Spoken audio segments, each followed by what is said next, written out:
Wheels up, can Antonio Conte keep that magic alive at Spurs as they look for their 5th win in a row and to gain a firmer grip on 4th place in the Premier League as they welcome Brighton to North London in the early game on Saturday. Gareth Wheeler with you. A home win for Spurs plays at -185, plus 500 for an away win for Brighton, considering they won at Arsenal last weekend. Interesting.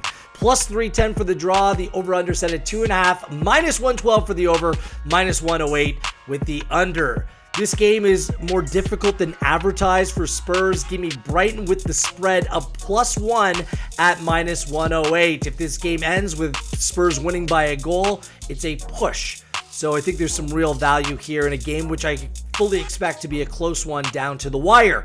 First off, some injury news for both sides. Some bad news for Spurs. Matt Doherty, a wingback, is out for the rest of the season with a knee injury. He started the last 7 games for Spurs, and they've only lost 1 game over that span. He's such an important player to this team in a position of little depth for Conte. For Brighton, Adam Webster returned for the Seagulls last weekend in a substitute appearance. That's great news.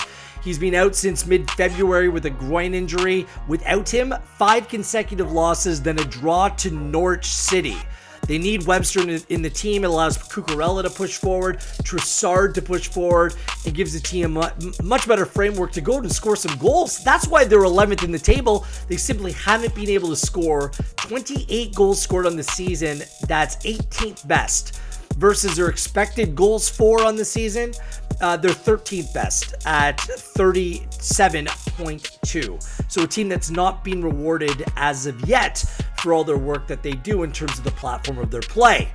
Let's talk Spurs. They won last weekend 4-0 over Aston Villa, but that doesn't tell the complete story. The expected goals in that game was Aston Villa 1.79, Spurs just 0.85. Villa took the game to Spurs for long stretches and outshot them 19-11. Spurs rode their luck at times. I'm not sure if that's transferable week to week.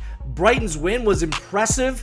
They are still undefeated in London on their away travels this season. They beat Arsenal and Brentford. They've drawn Palace, West Ham, and Chelsea. These are good teams, and these results are no fluke. They have the 7th most away points on the season with 22 and have the 5th best expected goals away from home on the season. I think that sets up well for them. They're comfortable defending in a low block. Spurs like to play away from home, and they're actually better playing away from home because they like to play on the counterattack in free, open, expansive play. That will not be the game model in this one this weekend. Head-to-head on the year, they played exactly a month ago. It was a 2-0 Spurs win. The context was a difficult one for Brighton, having played Liverpool away just 4 days earlier. That's as difficult as it gets in terms of away travels. Spurs had a disheartening 3-2 loss to Manchester United right before that. It was a big bounce back spot for Spurs. So I like Brighton to keep it close in this one. Maybe a draw, maybe even a win, but certainly +1 and the spread, I'm taking that all day long.